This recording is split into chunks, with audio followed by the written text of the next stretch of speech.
اسی طرح سے تعویذ اور تمیمہ میں آدمی شرک اور خرافات میں مبتلا ہو جاتا ہے. مثلا ایک مثالیں دیتا ہوں آپ کو تعویذوں کی. ایک کتاب میں اعمال قرآنی نام کی مارکیٹ میں کتاب ملتی ہے. اس کتاب میں لکھا ہوا ہے تعویذ مجرب. مجرب جس کا تجربہ کیا گیا, ٹرائیڈ اینڈ ٹیسٹڈ, اس کو مجرب بولتے ہیں. کیا لکھا ہے اس میں؟ کہتے ہیں از یک درویش باشرہ برائے درد ذہ. ایک بہت ہی شریعت کے پابند درویش نے یہ تعویذ دیا ہے عورت کے پیٹ میں بچے کے وقت میں جو دکھتا ہے, تکلیف ہوتی ہے, اس کے علاج کے لیے. اس نقش کو لکھ کر عورت کے داہنے ہاتھ پر رکھ دے, سیدھے ہاتھ میں رکھ دے, اور عورت اس کو بغور دیکھے, جلد لڑکا پیدا ہوگا انشاءاللہ تعالی. وہ کیا دیکھنا ہے؟ لکھتے ہیں نقش یہ ہے. کیا ہے نقش میں؟ باکس بنا ہوا ہے 786 اور جیم ہا خا طا وا عین قاف یا کاف لام میم اش شم 555 اس وق لام واو. یعنی اس کو دیکھنے سے کیا ہوگا؟ علی پہ جی میں تو پہلی میں پڑھا ہوا ہے, لڑکا پیدا ہوگا اس کو دیکھ کے, اور بغور دیکھنا پڑے گا, اس کو کچھ تو دکھنے والا ہے اس کے اندر. یعنی بغور اس کو دیکھ کے کیا ہوگا؟ لڑکا, وہ بھی کیسے؟ انسٹنٹ, جلدی پیدا ہوگا انشاءاللہ. یہ خرافات ہیں. کیا ہے؟ یعنی نمبروں سے انسان الف با تا سے بچے پیدا ہوں گے, تو پیدا ہونے کے بعد پڑھنا ہے انہوں نے, لیکن پیدا ہونے کے پہلے ماں باپ بھی الف با پیدا کر کے پڑھ کے بچے پیدا کریں. کیا ہے وہ بھی لڑکی نہیں لڑکا. یعنی اس میں پاور ہے, اس میں الفابیٹ. کسی کو لڑکی چاہیے تو اس کا دوسرا ہوگا, پھر اس میں طا کی جگہ غین فے کچھ دوسرا لینا پڑے گا. شمسی قمری اس طرح سے ہوتے ہیں تجوید میں, یہ چینج کرنا پڑے گا اس کو. ایک جگہ لکھتے ہیں حب کے لیے. ایک بار ایک کتاب تذکرۃ الرشید, اس میں ایک تعویذ جلد 2 صفحہ نمبر 301 پہ تعویذ لکھا ہوا ہے. کہتے ہیں حب کے لیے, محبت پیدا کرنے کے لیے ایک بار آپ نے یہ عمل ارشاد فرمایا. اب دیکھیے یہ کیا تعویذ ہے. کہتے ہیں بسم اللہ صلی اللہ بسر محمد ہاتھ تیل منہ چکنا بیٹھوں سر ڈھاؤں تھک باندھوں ٹھا کر باندھوں باندھوں سگرا گاؤں میرا جمن جتی یوں کہے منموہن میرا ناؤ بحق لا الہ الا اللہ محمد رسول اللہ صلی اللہ علیہ وسلم. کیا ہے؟ پھر سے پڑھ رہا ہوں ایک بار, سماعت فرمائے اس کو. کیا ہے؟ شروع ہو رہا بسم اللہ پہ, ختم ہو رہا لا الہ الا اللہ محمد رسول اللہ صلی اللہ علیہ وسلم پہ, لیکن بیچ میں کیا ہے؟ بیچ میں کیا ہے؟ کیا ہے؟ بسم اللہ صلی اللہ, وہ بھی علیہ وسلم بھی نہیں اس میں, صلی اللہ بسر محمد ہاتھ تیل تیل منہ چکنا بیٹھوں سر ڈھاؤ تھک باندھوں ٹھا کر باندھوں باندھوں سگرا گاؤں میرا جمن. اس کا نام اگر جمن رکھ دیا جائے پسند کرے گا؟ اللہ کو پکارا, اللہ سے مدد. جمن جتی کیا ہے؟ میرا جمن جتی کیا ہے؟ میرا جمن جتی یوں کہے منموہن. آپ ہی نے پرائم منسٹر کا نام ہے منموہن. یہ کون سی زبان؟ عربی ہے, ہندی ہے. منموہن میرا کدھر ہے؟ جمن وہ سب نام چن چن کے لیے ہوئے. جمن میرا ناؤ بحق, پھر اینڈ میں واپس شریف بحق لا الہ الا اللہ محمد رسول اللہ صلی اللہ علیہ وسلم. ایک بار 41 بار پڑھ کر صبح شام زبان سے یہی نکلنے لگے گا اگر 41 بار پڑھے گا تو. 41 بار پڑھ کر عطر پر دم کرے اور اس عطر کو دونوں انگوٹھوں کے ناخن پر لگا کر اپنی ابروؤں پر پھیر لے اور مطلوب کے سامنے جائے, انشاءاللہ اس کے قلب میں محبت پیدا ہوگی. یعنی جس کے بھی دل میں محبت نہیں ہے اس کے لیے میرا جمن جتی منموہن کر کے منموہن ہو جائے, اس کے من کو کیا کرے؟ موہ لے, منموہن بن جائے وہاں جا کے. کیا ہے یہ مسلمان ہے, اسلام میں ہے ایسا. اللہ تعالیٰ قرآن کریم میں فرماتا ہے ان الذین آمنوا وعملوا الصالحات سیجعل لهم الرحمن ودا. جو لوگ ایمان لائے اور نیک عمل کرتے رہے, ان قریب رحمان ان کے لیے لوگوں کے دلوں میں محبت پیدا کر دے گا. ایمان و عمل ہے یہ, منموہن ہمارے لیے طریقہ نہیں ہے. کہتے ہیں محبت کے لیے سنو، محبت کی ایک تعویذ سنو، محبت کے لیے ایک بار آپ نے ارشاد فرمایا کہ بسم اللہ، سنو، بسم اللہ پسر محمد، نعوذ باللہ، بسم اللہ بسم اللہ صلی اللہ پسر محمد، ہاتھ تیل منہ چکنا، بیٹھوں سر ڈھاؤں تھک باندھوں، ٹھاکر باندھوں سگرا گاؤں، میرا جمن جتی یوں کہے منموہن میرا ناؤ، بحق لا الہ الا اللہ۔ یہ کون لوگ ہیں معلوم ہے؟ یہ ہمارے بر صغیر کے وہ چوٹی کے لوگ ہیں جنہوں نے اسی کتاب کے صفحہ جلد نمبر 1 اور صفحہ نمبر 17 پر یہ دعویٰ کیا ہے کہ بخدا آج کے اس دور میں اطاعت، آج کے اس دور میں نجات موقوف ہے، نجات موقوف ہے کس پر؟ میری اتباع اور میری پیروی پر۔ یعنی یہ دیکھیں، نجات موقوف ہے میری اتباع پر۔ بخدا میں قسم کہتا ہوں، بقسم کہتا ہوں، آپ اس کی اتباع کریں گے تو کیا حشر ہوگا، سنیں۔ دیکھ رہے ہیں؟ یہی نہیں میرے بھائیوں، میرے دوستوں، بہت سارے اس کے اندر اس طرح کی چیزیں موجود ہیں۔ کہتے ہیں کہ اس کو 41 بار پڑھ کر عطر پر دم کرو اور اس عطر کو دونوں انگوٹھوں کے ناخن پر لگا کر، اب چھوڑو آگے نہیں بتاؤں گا، فالتو میں آپ لوگ عمل کرنا ہی شروع کر دیں تو مشکل ہو جائے گی۔ یہ شیطانی عمل ہے، یہ ایمان اسلام کا عمل نہیں ہے، اور یہ کتاب ہے تذکرۃ الرشید۔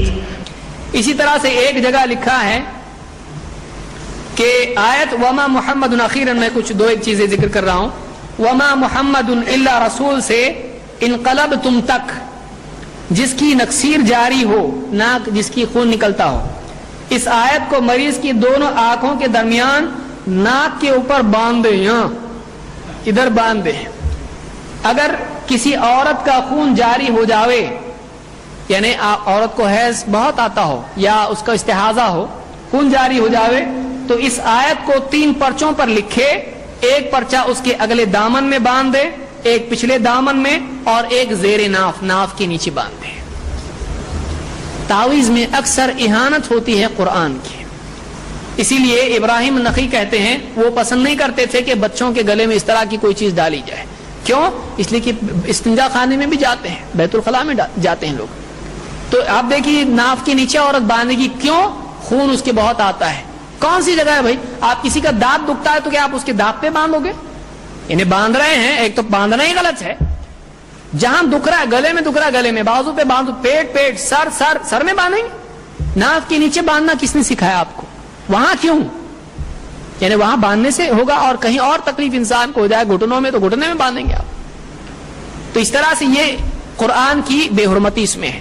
اسی طرح سے کہتے ہیں بچے کا درد ہونا، بچہ ہونے کا درد، اس کے بارے میں تعویذ کہتے ہیں یہ آیت ایک پرچے پر لکھ کر پاک کپڑے میں لپیٹ کر عورت کی بائیں ران میں باندھے یا شیرینی پر پڑھ کر اس کو کھلاوے، انشاءاللہ تعالی بچہ آسانی سے پیدا ہوگا۔ بائیں ران میں یہ آیت باندھیں گے۔ آپ بتائیے بائیں ران کون سے وقت میں؟ جب عورت کے بچے کی تکلیف اس کو ہوتی کتنی نجاست والا معاملہ ہوتا ہے، پاکیزگی بڑی مشکل ہوتی ہے اس کے لیے، اس وقت میں کہاں باندھنا ہے؟ بائیں ران میں، لیفٹ تھائی میں اس کو باندھنا ہے۔ کون سی آیت ہے؟ اذا السماء انشقت واذنت لربها وحقت واذا الارض مدت والقت ما فيها وتخلت واذنت لربها وحقت۔ یہ تعویذ کہاں باندھا جائے گا؟ عورت کے بائیں ران میں۔ اس وقت عورت کے کپڑے پہننا مشکل ہوتا ہے۔ اور آ گیا یہ بہشتی زیور میں لکھا ہوا ہے صفحہ نمبر 553 پر۔ اسی طرح سے حاشیہ رد المختار میں کیا لکھا؟ جلد نمبر 1 صفحہ نمبر 226 پر۔ یہ تو بہت زیادہ حد ہو گئی اس میں۔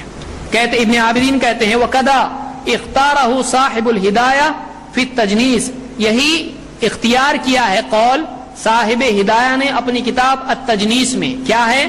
فقال لو رعف فكتب الفاتحة بالدم على جبهته وانفه جاز للاستشفاء، اگر کوئی آدمی اس کو ناک میں سے خون بہتا ہو، اگر وہ خون سے، اسی خون سے پیشانی پر سورۃ الفاتحہ لکھ دے، اور تو اس کے لیے کیا ہے؟ شفا کے لیے ایسا کرنا جائز ہے۔ یہ وہی لوگ ہیں جن کے نزدیک خون کیا ہے؟ نجس ہے۔ اگر خون سے وہ لکھتا ہے پیشانی کے اوپر سورۃ الفاتحہ تو جائز ہے شفا کے لیے، بلکہ کہتے ہیں وَبِالْبَوْلِ أَيْضًا إِنْ عَلِمَ فِيهِ شِفَاءً لَا بَأْسَ بِهِ، بلکہ اگر یقین ہو جائے کہ پیشاب سے لکھنے سے شفا ہو سکتی ہے تو پیشاب سے بھی لکھا جا سکتا ہے. واللہ یہ کتاب میں لکھا ہوا ہے کہ اگر پیشاب سے یقین ہو جائے, سورت کو مسلمان بولے گا یہ کہ لکھ رہے ہیں وَبِالْبَوْلِ أَيْضًا إِنْ عَلِمَ فِيهِ شِفَاءً لَا بَأْسَ بِهِ. خون سے تو خون سے, پیشاب سے بھی سورۃ الفاتحہ لکھنا اگر معلوم ہو جائے کہ شفا ہو سکتی. پہلی مرتبہ کسی کو ٹرائی تو کرنا پڑے گا نا, پہلے سے تو معلوم نہیں قرآن و سنت میں, تو پہلے ٹرائی کرنے کے بارے میں کیا دلیل ہے کہ اگر اس سے شفا ہوتی تو ایسا بھی کر سکتے؟ کون مسلمان کرے گا؟ یہ تعویذ گنڈوں کی مصیبت ہے, اگر آدمی اس میں پڑے بہت دور نکل سکتا ہے. اس لیے ہمارے لیے ایک ہی چیز کافی ہے, ہمارے نبی صلی اللہ علیہ وسلم نے ہم کو یوں ہی بے یار و مددگار چھوڑا نہیں ہے, ہم کو زندگی کے تمام مسائل کے سلسلے میں حل بتایا ہے. ہم کو وہ دعائیں کافی ہیں جو اللہ کے رسول صلی اللہ علیہ وسلم نے سکھائی ہیں, اور اگر اس میں ہم کو فائدہ نہیں ہوتا ہے ہماری کمزوری کی وجہ سے تو ہم کو مر جانا پسند ہے, لیکن ایسا علاج ہم نہیں کریں گے, کیونکہ مرنے سے جہنم میں نہیں جائے گا لیکن شرک سے آدمی جہنم میں جائے گا. اللہ تعالیٰ مسلمانوں کو سمجھ عطا فرمائے اور دین کا صحیح علم حاصل کرنے کی توفیق عطا فرمائے. تعویذوں کا مسئلہ ہے, تعویذ لوگ لکھتے ہیں نا, کئی لوگ خون سے تعویذ لکھتے ہیں, کئی لوگ جو ہیں وہ کاغذ پینسل سے تعویذ لکھتے ہیں, کوئی مخصوص رنگوں کے ساتھ تعویذ لکھتے ہیں. اب اس میں ایک مسئلہ ہے,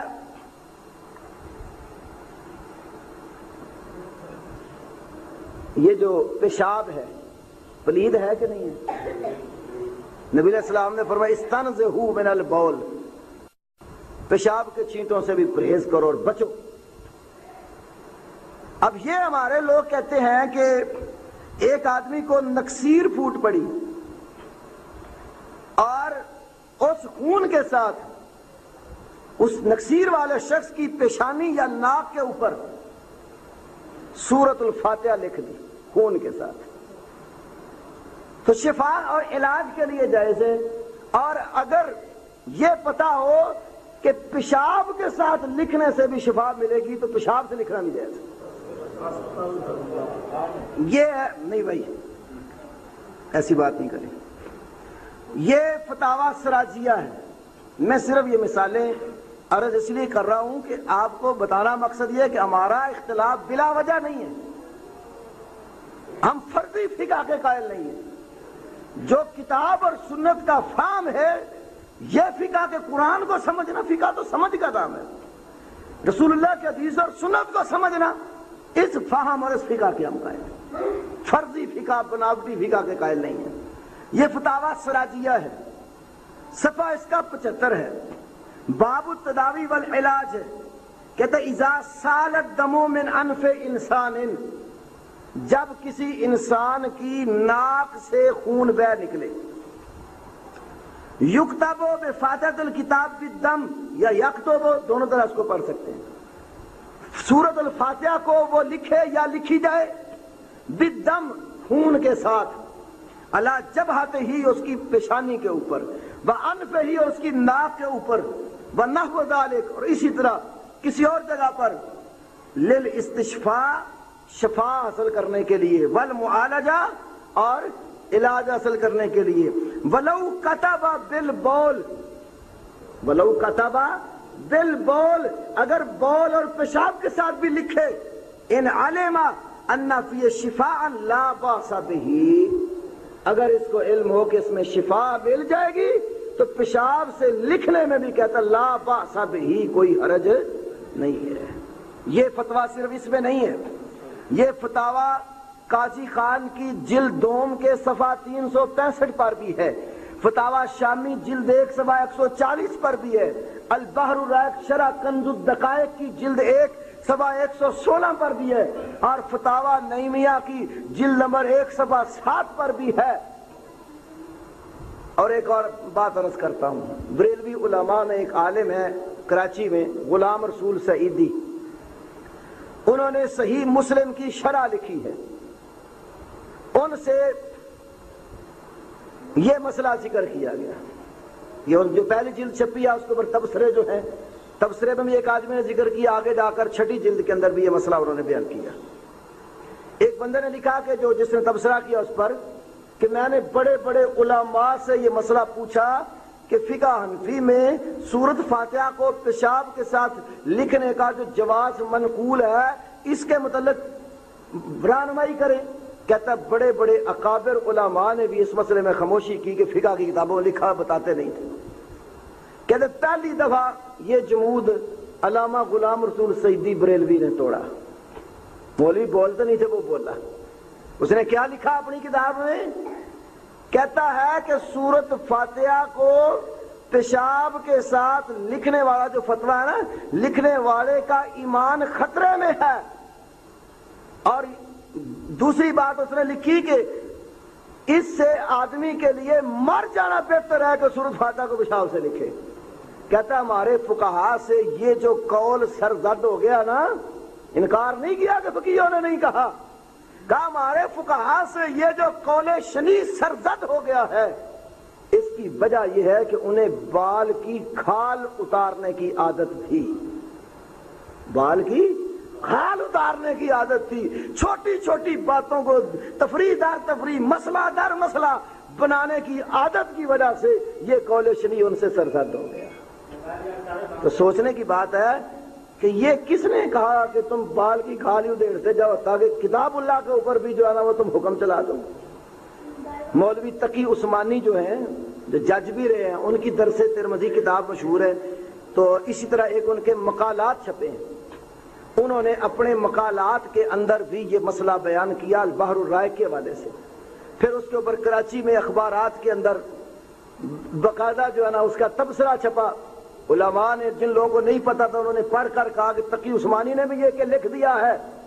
اب پھر دوبارہ دوسرے ایڈیشن میں اس نے یہ نہیں کہا کہ فقہ کی کتاب میں یہ مسئلہ نہیں ہے، وہ بحر الرائق کا وہی جلد صفحہ اس میں موجود ہے، لیکن یہ عبارت نکال کر وہاں سے ترجمہ بھی اس کا حذف کر کے خط بڑا کر کے تو پوری جو باقی پچھلی عبارت لگا دی. اور ساتھ یہ انکار نہیں کیا کہ فقہ میں نہیں ہے مسئلہ.